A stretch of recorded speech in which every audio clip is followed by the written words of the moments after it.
Hello friends, welcome to my channel. இன்றைக்கி 5 ரூபா happy chocolate biscuit வச்சு ஃப்ரெஷ் ஐஸ்கிரீமும் குல்ஃபி மோடே இல்லாமல் பிஸ்கட் குல்ஃபி ஐஸ்கிரீமும் செய்கிறது எப்படின்னு பார்க்கலாங்க. இது ரொம்ப டேஸ்ட்டாக இருக்குங்க. வெறும் 2 பொருள் போதும். 10 நிமிஷத்தில் வீட்டில் செஞ்சு எடுத்துக்கலாம். வீட்டில் இருக்கிற குட்டீஸும் ரொம்ப விரும்பி சாப்பிடுவாங்க. வாங்க எப்படி செய்கிறதுன்னு பார்க்கலாம். பிஸ்கட் ஐஸ்கிரீம் செய்யறதுக்காக நான் ஹாப்பி சாக்லேட் பிஸ்கட் எடுத்திருக்கேங்க. இது 5 ரூபா பேக்கெட்.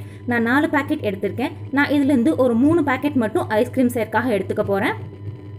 இப்போ இந்த பிஸ்கட் பேக்கெட்டெல்லாம் ஓப்பன் பண்ணி மிக்ஸி ஜாரில் சேர்த்திக்கலாங்க. நான் 3 பேக்கெட் பிஸ்கட்ஸ் மட்டும் இந்த மிக்ஸி ஜாரில் சேர்த்திக்க போகிறேங்க. நீங்கள் ஹாப்பி சாக்லேட் பிஸ்கட் இல்லைங்க, எந்த பிராண்டாக இருந்தாலும் அந்த சாக்லேட் பிஸ்கட் வச்சு செஞ்சீங்கன்னா ஐஸ்கிரீம் நல்ல சாக்லேட் ஃப்ளேவரோட க்ரீமியாக டேஸ்டியாக இருக்கும். பாருங்கள், இப்போ நான் 3 பேக்கெட் ஹாப்பி பிஸ்கட் வந்து இதில் சேர்த்திருக்கேன். இது கூட இனிப்புக்காக ஒரு 4 ஸ்பூன் சுகர் சேர்த்திக்கிறேன். நீங்கள் வந்து உங்கள் இனிப்புக்கு தகுந்த மாதிரி கூடவோ குறைவோ சேர்த்திக்கோங்க. ஆனால் கொஞ்சம் சுகர் சேர்த்துனாதான் நல்லா டேஸ்ட்டாக இருக்கும். இல்லைன்னா லைட்டாக கசப்பு இருக்கும் அந்த ஐஸ்கிரீமில். அதனால் கொஞ்சம் சுகர் சேர்த்திக்கோங்க. இப்போ இதுக்கு ஒரு மூடி போட்டு நல்லா கிரைண்ட் பண்ணி எடுத்துக்கலாம். பாருங்கள், இந்த மாதிரி நல்லா பொடிச்சு எடுத்துக்கணும். அடுத்ததான் ஸ்டவ்வில் ஒரு பேன் வச்சு அதில் ஃபுல் க்ரீம் பால் 1/2 லிட்டர் சேர்த்திருக்கீங்க. நீங்கள் இந்த ஐஸ்கிரீம் ஃபுல் க்ரீம் பாலில் தான் செய்யணும் இல்லைங்க, எந்த பாலில் வேணாலும் செய்யலாம். பால் கொஞ்சம் தண்ணியாக இருக்குது அப்படிங்கிற பட்சத்தில் நீங்கள் வந்து சேர்க்குற பிஸ்கட் பேக்கெட் வந்து 1லேருந்து கூட 2 சேர்த்திக்கோங்க. இப்போ நான் 3 பேக்கெட் பிஸ்கட்டில் செஞ்சுருக்கேன். பால் வந்து தண்ணியாக இருக்குது அப்படின்னா நீங்கள் 4 பேக்கெட் பிஸ்கட் சேர்த்து செஞ்சிங்கன்னா போதும். உங்களுக்கு ஐஸ்கிரீம் நல்லா க்ரீமியாக அதே சமயம் நல்லா திக்காக கிடைக்கும். இப்போ பாருங்கள், பால் நல்லா கொதிச்சு மேலே பொங்கி வர ஆரம்பிச்சிருச்சு. ஃப்ளேம் வந்து நல்லா சிம்மில் வச்சுட்டு ஒரு 5 நிமிஷம் இந்த பாலை நல்லா கலந்து எடுத்துக்கலாங்க. பொங்குன உடனே பிஸ்கட் சேர்த்திடக்கூடாது. ஒரு 5 நிமிஷம் நல்லா கலந்து எடுத்துக்கோங்க. இந்த ஆடையெல்லாம் நல்லா கலக்கி விட்டு ஒரு 5 நிமிஷம் நல்லா கலந்து எடுத்துக்கலாங்க. இந்த மாதிரி ஒரு 5 நிமிஷம் நல்லா கலந்து எடுத்ததுக்கு அப்புறமா நம்ம பொடிச்சு வச்சுருந்த பிஸ்கட்டை இது கூட கொஞ்சம் கொஞ்சமாக சேர்த்தி நல்லா கலந்து எடுத்துக்கலாம். ஒரே டைமில் சேர்த்திடாதீங்க, கட்டி விழுந்துடும். அதனால் கொஞ்சம் கொஞ்சமாக சேர்த்தி நான் காமிக்கிற மாதிரி கலந்து எடுத்துக்கோங்க. இது கலக்கும்போது ஃப்ளேம் நல்லா சிம்மில் வச்சுட்டே கலந்துக்கோங்க. இதே மாதிரி கலக்கும்போது சின்ன சின்ன கட்டி இருந்தால் அப்பப்போ உடச்சி விட்டு கலந்திங்கன்னா போதுங்க, நமக்கு கட்டி விழுகாது. இப்போ மிச்சம் இருக்க பிஸ்கட்டையும் இதில் சேர்த்திக்கலாங்க. சேர்த்துட்டு ஃப்ளேம் நல்லா சிம்மில் வச்சுட்டு ஒரு 2 நிமிஷத்துக்கிட்ட நல்லா கலந்தெடுத்தால் போதுங்க. நமக்கு இந்த ஐஸ்கிரீம்க்கான மிக்சர் சூப்பராக ரெடி ஆயிரும். ரொம்ப நேரம் கொதிக்க வைக்க வேண்டாங்க, ஏன்னா ஆல்ரெடி பிஸ்கட் வேக வச்சது தான். பால் நல்லா கொதிச்சிருக்கு. அதனால் ஒரு 2 நிமிஷம் மட்டும் நல்லா கலந்தெடுத்தோம்னா போதும். நமக்கு ஐஸ்கிரீம் நல்லா க்ரீமியாக அதே சமயம் ரொம்ப டேஸ்டியாகவும் இருக்கும். நீங்கள் எந்த சாக்லேட் பிஸ்கட்டில் செஞ்சாலும் இதே ஸ்டெப்ஸ் ஃபாலோ பண்ணி செய்யுங்க. நமக்கு ஐஸ்கிரீம் ரொம்ப டேஸ்ட்டாக வருங்க. இப்போ ஒரு 2 நிமிஷத்துக்கிட்ட நல்லா கலந்து எடுத்தாச்சு. நம்ம பாருங்கள், நல்லா கெட்டியாகி வந்துருச்சு இல்லைங்களா? போதும், இதுக்கு மேலே கலர வேண்டாம். ஏன்னா இதுக்கு மேலே ஆறுனதுக்கப்புறமா இன்னும் கொஞ்சம் நல்லா திக்காகும். இப்போ இது கரெக்டான ஸ்டேஜாக இருக்குது. இப்போ நம்ம ஃப்ளேம் ஆஃப் பண்ணி இதை ஆற வச்சு எடுத்துக்கலாம். இப்போ இந்த ஐஸ்கிரீம் மிக்சர் நல்லா ஆறிடுச்சுங்க. இது ஒரு மிக்ஸி ஜாருக்கு மாற்றிக்கலாம். பாருங்கள், முதல்ல இருந்ததை விட இப்போ எவ்வளோ திக்காக இருக்குன்னு. இதை நம்ம எப்படியே அரைச்சி எடுத்துக்கலாம். உங்களுக்கு வந்து ரொம்ப திக்காக இருக்குன்ற மாதிரி ஃபீல் பண்ணிங்கன்னா கூட ஒரு 1/2 கிளாஸ் பால் சேர்த்து அரைச்சி எடுத்துக்கோங்க. இப்போ இது நல்லா அரைச்சி எடுத்தாச்சுங்க. ஒரு 2 நிமிஷம் நல்லா அரைச்சி எடுத்துக்கோங்க. இப்போ இது ஒரு ஏர்டைட் கண்டெய்னருக்கு மாற்றிக்கலாங்க.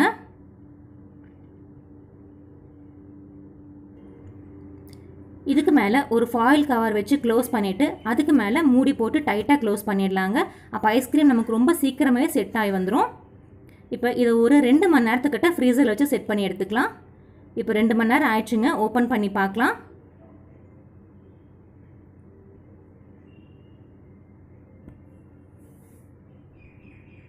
பாருங்கள், ஐஸ்கிரீம் நல்லா செட் ஆகிருக்கு. ஒரு அளவுக்கு 2 மணி நேரத்துக்கு கொஞ்சம் நல்லா செட் ஆகி வந்திருக்கு. திரும்பியும் இது ஒரு மிக்ஸி ஜாரில் மாற்றி ஒரு 2 நிமிஷம் நல்லா பிளெண்ட் பண்ணி எடுத்துக்கோங்க.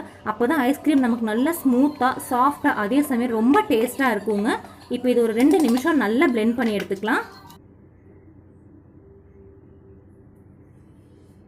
பாருங்கள், இப்போ 2 நிமிஷம் நல்லா பிளெண்ட் பண்ணி எடுத்துட்டேன். பார்த்தீங்கன்னாவே தெரியும் உங்களுக்கு எவ்வளோ க்ரீமியாக இருக்குன்னு. அதே சமயம் ரொம்ப சூப்பராக டேஸ்ட்டாகவும் இருக்குங்க.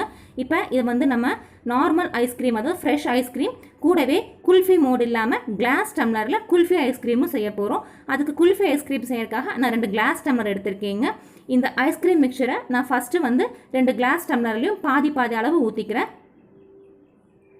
உங்கள்கிட்ட குல்ஃபி மோடு இருந்தால் யூஸ் பண்ணிக்கோங்க. அதில் நம்ம ஈஸியாக கிளாஸ்லேயே செஞ்சு எடுத்துக்கலாங்க. 2 கிளாஸ்லையும் சம பங்கு ஊற்றி எடுத்துக்கலாம். நான் 2 கிளாஸ்லையும் 1/2 கிளாஸ் ஊற்றிருக்கேங்க. மிச்சம் இருக்க அந்த மிக்சரை வந்து நான் ஏர்டைட் கண்டெய்னரில் ஊற்றிக்கிறேன்.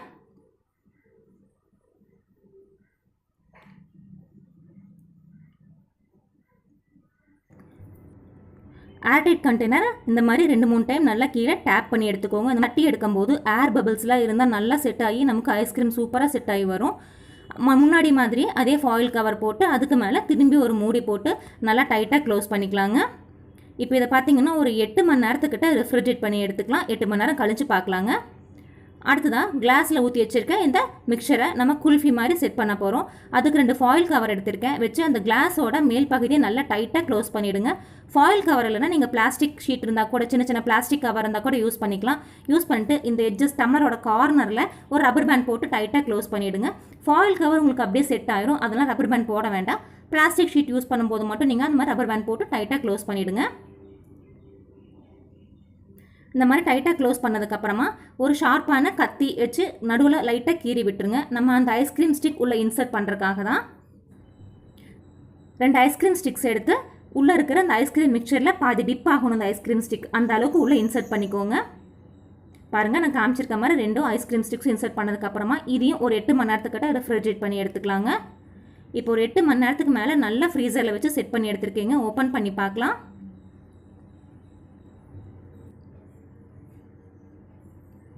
ஐஸ்கிரீம் சூப்பராக செட் ஆகிருக்குங்க. பாருங்கள், பார்க்குறக்கு எவ்வளோ சூப்பராக இருக்குன்னு. அடுத்ததாக நம்ம டம்ளரில் ஊற்றி வச்சுருக்கேன் அந்த குல்ஃபி சேர்க்காக ஊற்றி வச்சுருக்கேன் அந்த ஐஸ்கிரீம் எப்படி செட் ஆகிருக்குன்னு பார்க்கலாங்க. இதுவும் நல்லா செட் ஆகிருக்குங்க.